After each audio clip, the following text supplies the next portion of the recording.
Lengot. Pak Ben, silakan komentar pendapat Anda. Ya, selamat malam Mas Indi. Malam. Selamat malam semuanya. Ya, Jadi selamat malam. Ya, Selamat malam. satu hal menarik sebenarnya bahwa ya, profesi pengacara ini berempati lah saya. Sangat rawan terhadap yang namanya penyalahgunaan kekuasaan. Semua pengacara saya kira ini memenangkan klaimnya, karena itu interpretasi. Nah, godaannya di sini adalah godaan antara memberikan keadilan atau benar-benar membela dengan segala cara. Itu dia. Tadi pertanyaan saya.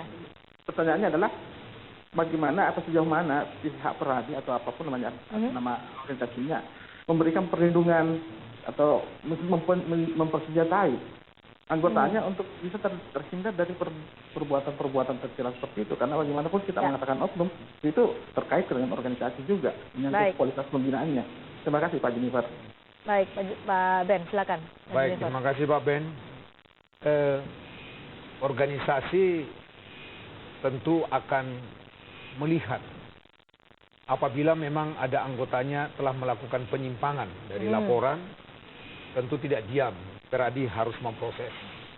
Dengan demikian memberi contoh kepada teman-teman yang lain supaya tidak boleh menyalahgunakan dan melanggar sumpah. Itu sanksinya. Kalau dipertanyakan oleh Pak Ben adalah menghindari itu. Persenjataan seperti apa yang harus disiapkan oleh peradi kepada anggotanya untuk menghindari kasus-kasus seperti ini terulang lagi? Tentu kalau seorang lawyer yang profesional memegang kode etik dan kemudian berpegang kepada apa menjadi tugas dari advokat, terhindar daripada kejadian-kejadian yang tidak baik. Memegang kode etik. Kalau sudah tidak memegang kode etik, ya tidak ada tidak, dia akan melakukan tindakan di luar daripada ketentuan dan aturan. Nah, ini yang sebetulnya harus kita sosialisasikan. Yang sangat penting sebetulnya adalah organisasi ke depan memberi contoh yang konkret kepada anggota yang melakukan penyimpangan. Saya katakan tadi, kalau memang ada laporan dan terbukti, kita akan informasikan kepada penegak hukum lain, hello rekan, bahwa kami telah menghukum anggota kami dengan sanksi sekian lama. Ekspos tadi juga ditunggu. Sekian lama. Nah, ini mewabah dan kemudian menjadi koreksi kepada teman yang lain, tidak boleh main-main lagi. Ini belum kami sosialisasikan. Belum sosialisasikan. Inilah harapan kami, koordinasi kerjasama dengan penegak hukum yang lain juga. Apa yang kami sudah sampaikan itu harus juga indah sih janjinya, pegang dan dilaksanakan. Kalau tidak, kalau diabaikan juga, memang kami juga kecewa. Dan tidak tercapai bagaimana harmonisasi hubungan itu lagi. Saya dan mungkin mayoritas rakyat Indonesia kepingin pengadilan itu adil. Namanya pengadilan ya, kita pengen adil. Aturan atau undang-undang sudah mencukupi apa belum? Misalnya usia seorang pengacara yang produktif, kemudian otaknya lagi waras-warasnya tuh usia berapa? Ada nggak aturannya? Kemudian mantan hakim, mantan apa gitu, jadi pengacara juga, boleh nggak? Ya, ini memang di organisasi sedang kami bahas bagaimana memperbaiki ke depan organisasi ini. Tantangan kami memang ada batas minimal, ya, tetapi batas maksimalnya harus ada juga. Ya, nanti kami akan coba benahi. Ya, kami sudah mengkaji yang paling tepat. Maksimal itu tidak boleh lebih daripada 50 tahun. 50 tahun. 50 tahun. Gocap ke sana. Yang pensiun nggak bisa jadi pengacara ya. Memang orang yang memilih jadi advokat, dia sudah menetapkan hatinya, saya menjadi advokat profesional. Baik. Jangan nanti ada teman-teman setelah tidak mampu lagi melaksanakan profesinya, pensiun masuk kepada advokat. Ini menurut kami membahayakan. Profesi apa aja yang paling bahaya itu? Yang tidak kondusif. Profesi apa aja yang paling bahaya ketika dia pindah ke advokat? Anda kan tahu. Maksud saya itu harus pure. Ya, harus ada niat baik dari awal. Satu contoh. Di kepolisian, saya dari awal kan sudah punya niat mempersiapkan diri. Mau jadi polisi akademi. Polisi tadi sebutnya ya. Nah, advokat juga Pak Jennifer, kita ada mahasiswa hukum yang juga bergabung. Mungkin ada pertanyaan untuk Pak Jennifer juga. Silakan, Mas Nur. Mas Nur, silakan. Malam. Silakan, Mas Nur. Saya ada pertanyaan. Sebelumnya, saya tidak gini. Menurut saya nggak hanya di peradilan mungkin ada transaksi seperti itu. Mungkin di tingkat kepolisian, di penyidiknya, mungkin juga sudah terjadi transaksi-transaksi untuk memenangkan suatu perkara. Itu gimana, Pak?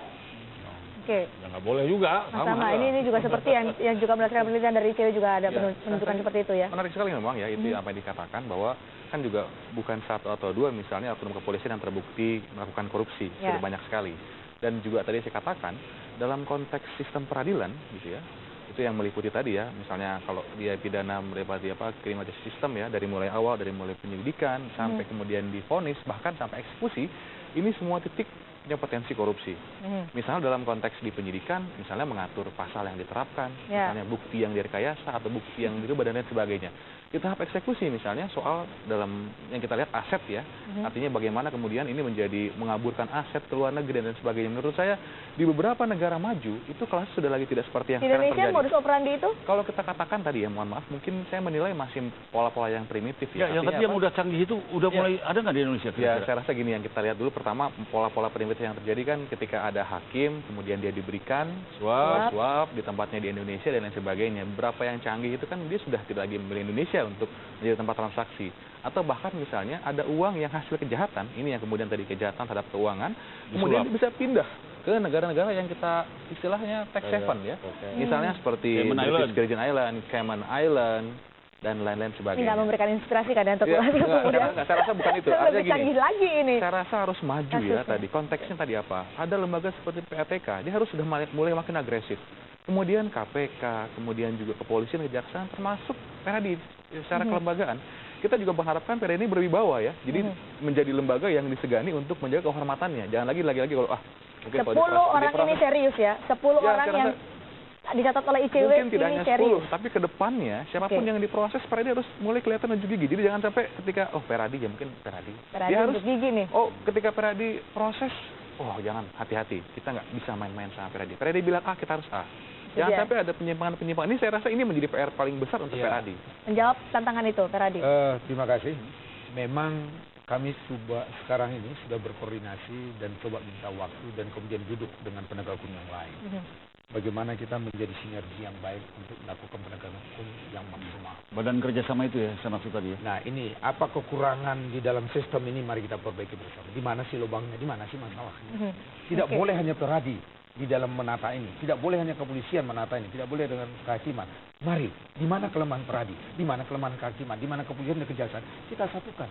Dengan tidak mengintervensi kewenangan maupun tugas-tugas ada di instansi lain. Bagaimana kita buat ini? Jadi jangan hanya kita bicarakan, kemudian tidak ada jalan keluar. Tidak ada jalan keluar. Kemudian ini akan terjadi terus. Nah sekarang kita harus sepakati bagaimana sih jalan keluar. Tadi sudah. Ya, nah masukan dari ICW kami tunggu. Untuk PRADI bagaimana? Saya usul jalan keluarnya tadi badan kerjasama antara lembaga penegak hukum juga. Tapi jangan lupa mengajak PWI misalnya. Jadi yang Anda ingin ekspos itu ada ukurannya. Yang ini boleh diekspos, yang ini jangan dulu. Atau temponya. Masukan yang bagus. Ya, jadi badan kerjasama semua itu. yang indah-indah tadi oleh Bang Junifer ditunggu oleh masyarakat tentunya. Agar kualitas hukum di Indonesia tidak lagi banyak stigma membela yang membayar. Tapi kemudian menutupi kebenaran. Sebaiknya membela yang onar. Baik, saya tutup Kompasiana TV malam hari ini. Advokat tetap membela kebenaran. Harus menegakkan hukum. Itu yang betul. Sampai jumpa.